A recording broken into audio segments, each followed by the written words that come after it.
This will be the greatest tree you've ever seen, or maybe the worst tree that looks like a stick got beat up by a frog.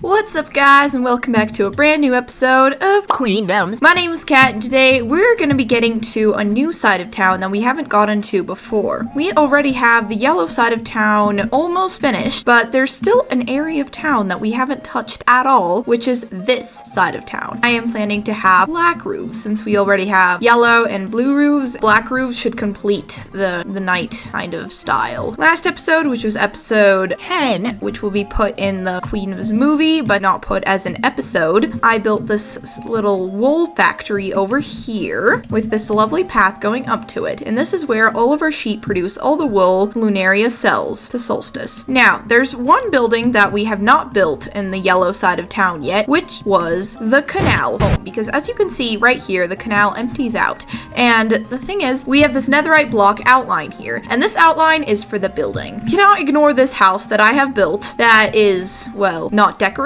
at all. And this will be a villager house. So all the villagers that work in the canal building and villagers that work in the wool factory all are gonna sleep in this building. Let's get right to building. Now, I have collected the decorating materials and the building materials for these two buildings. And of course, I'll start off by decorating this building, which is kind of small. First of all, I have to add all of the windows and spruce slab lining to give the building a bit of texture. Boom, and just like that will be our trimming will be with the slabs. Now to add all of the windows. Boom, just like that, windows. Ta-da, and there we have a floor and a bit of lighting. Now for the fun part, which is actually decorating and adding all the beds in here.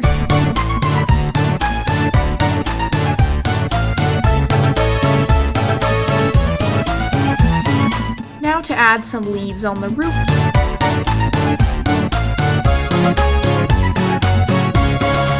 Excellent. Now the building has plenty of beds for villagers to sleep in, lots of lighting, and lots of decor. Now the thing that has been bothering me lately is the fact that the Wagon Shack has a blue roof, and this side of town, well, I want to change this building to have a yellow roof. 2,000 years later. Ta-da! And just like that, that building has a brand new roof color, which matches the rest of this side of town. The thing that is missing is the building right here. I will get started on right away.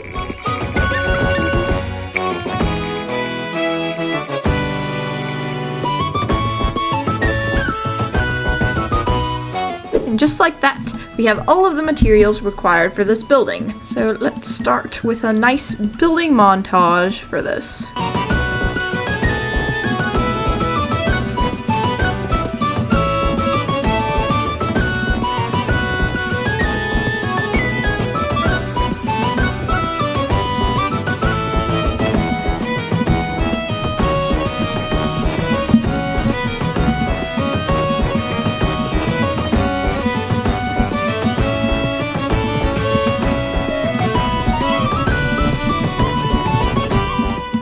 Now that we have the main building part done, it's time to add all the windows. A few moments later.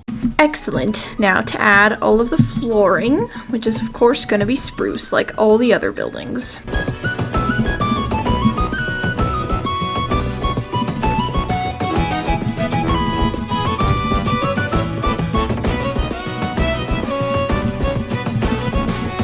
There we are. We have the main floor and we have a second floor up here for just general storage or maybe bed space. I'm not sure yet. Now it is officially time to begin decorating.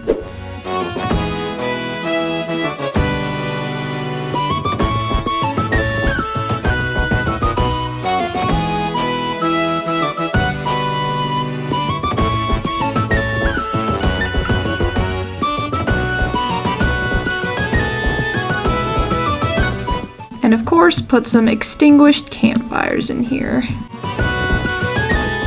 Now, in this building, I need something other than nobody working in here, because this is obviously one of the most important buildings in Lunaria. And I've decided to put fishermen in here, so don't mind the barrels up there. I'm just gonna craft a few more barrels. And we're gonna have them just working away. A few moments later. Ta-da! Now, another thing you may have noticed is the gaping trench in the middle, the whole east side of town. And this is not just any ordinary trench. I have actually dug this trench to be turned into a lovely river trickling through this part of town, since this part of town is clearly a bit more frog-themed. The Sacred Frog Society is here. So obviously, we need to secure the cozy pond look here with the nice river. 2,000 years later. There we are. Now that it's filled with water, I want to put an adorable little bridge here for villagers to cross the river on. Now to add some walls to prevent the villagers from accidentally falling in. Let's go ahead and put some kelp in the river, like so. And then put some lily pads, which hopefully won't drown the villagers. This river might just be a general danger to all the citizens living on this side of town. Finally, after what seemed like forever, I can finally introduce to you Frosk Village. Might be pronouncing it wrong, is frog and Norwegian, so I felt that this would be the perfect name for this lovely area. And for the blue area, I've decided to name it Estelle Village. Estelle means star. This building is the Whackin' Shack. This building is the Quartz Factory. This building is the Canal Hut. This building is a little villager home. This building is the Sacred Frog Society, or the SFS Bookshop. Last but not least is the Wolf Factory. Now, we already have 2 giant villages made for Lunaria, and there should be a few more. And one of those few is definitely going to be over here in this corner, which currently has nothing but these netherite block outline sketches I've done. And this is going to be Sable City, and Sable means dark. This side of the city will have black roofs, fitting the name Sable perfectly. This city will mainly focus on putting all of my farming stuff, which I currently have behind my house, into buildings, and just accompany a lot of new resources. Lunaria is going to be trading. Now, I like to give you guys a bit of a lore drop here. I like to imagine my 3 cats as my human daughters, since Minecraft can't have humans besides players. Starting with the eldest child, we have Nyx, who is the heir to the throne. I have found her sad and all alone in a village, since her previous mother was horribly mistreating her and just generally kicking her out of the house. Next, we have Jaya, who is an ice fisherman for the local village. She is the middle child and helped supply all of the cod and salmon for the village before a tragic raid went through the whole village and killed everybody except her. Last but not least, we have the youngest child, Narvi, who was a girl living in a desert village until her parents both passed away. She was sent to go live with her grandparents in a small home until one day both of them also tragically passed away. This left her food deprived and incapable of helping herself, so I came and saved her. Since Nyx is the heir to the throne, Jaya and Narvi are just regular princesses. Nyx and Jaya are pretty good friends, and Narvi, sadly, mostly gets third-wheeled. Jaya is working mostly on her studies, while Narvi is the leader of the Sacred Frog Society. Here's how they each look as human. Now let's take a lovely little walk over to the marketplace and see what kind of things we might need to touch up or fix over here, because Mouse loves leaving signs with things that you need to get done. I felt that it's right to do these side quests, since currently Mouse is on a little journey. But here there are signs that say things like potted plant or medium-sized decor of sorts. We need to get some kind of trapdoors for a pot, horse dirt, maybe some flowers, decently sized tree, Lunaria colors. Well, I guess we can make a tree, so we need a lot of wood. And since we already made a tree using a ton of spruce wood, I think this tree would look quite nice if we used dark oak wood. I'm gonna go ahead and get all these resources, baby!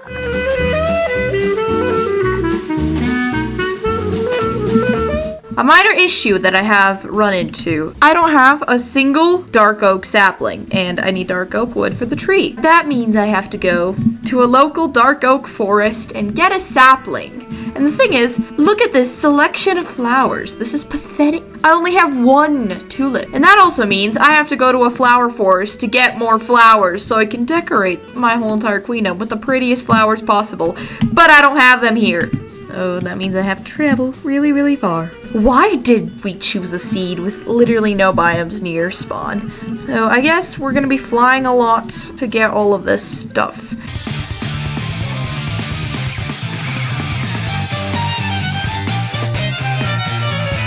What is this? It's like a whole entire war base camp? What did I just find? Yeah! Oh my gosh, this place looks amazing. Hello there, little bee. Alright, I've gotten 3 stacks of the red flowers. And now it started raining and it ruined the mood.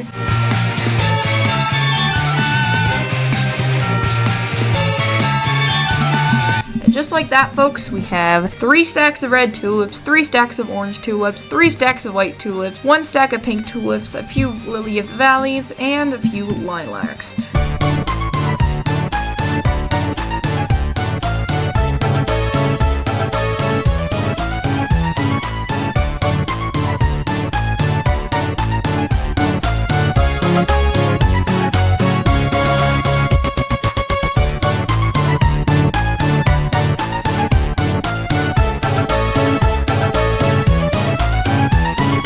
A few moments later. Alright, just to test how the roof would look, I did one building and oh my gosh, this combination is so good. The deep slate tiles, just a little cute pug, and I think that's adorable. Now to do the same exact thing for all the other buildings.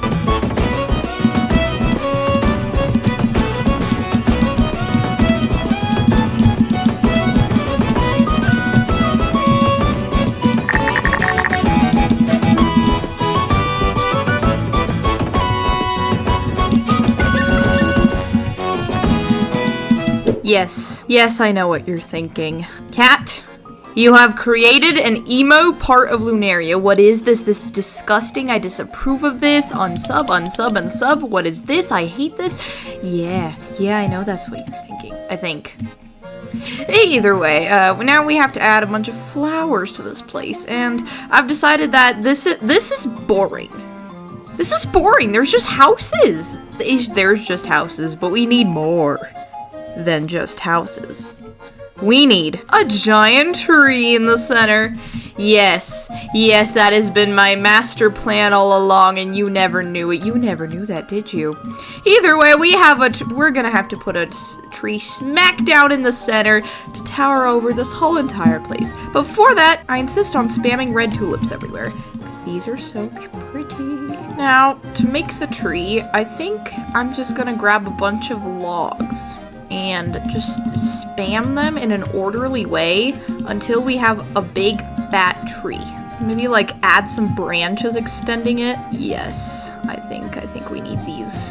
This will be the greatest tree you've ever seen, or maybe the worst tree that looks like a stick got beat up by a frog.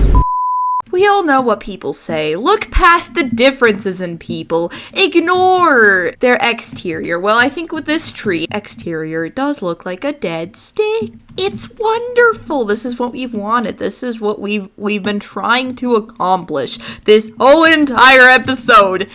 Yes, I've never built a more gorgeous dead stick in my life. Oh, it's beautiful. It's beautiful, ain't it? You know what time it is. It's time for the leaves. The very leaves I have put on these buildings for centuries. Now to be put upon this tree's branches. It is beautiful. Is this town totally not inspired by this exact picture of Paris Paloma? I don't know. Yeah, shh, nobody needs to know. That's the saddest tree I've ever seen. It's a decaying stick, that's what I'm telling you. It's a decaying stick with no personality traits, like me. The stick has evolved into more of a twig. That is an improvement. A big improvement. Either way, I'm gonna add a bunch of lanterns hanging down from it to add a bit more light into the town square. Now that's what I call a fancy twig. My brain is forcing me to add one at the very tip of the stick right here. I don't know why, but I want to. I'm finally satisfied. This is beautiful. This is a tree. Sable City Twig the Great. This is beautiful. This is my master plan. Anyways, folks, I hope you enjoyed my lovely twig here. Make sure to like, subscribe, and turn on all post notifications.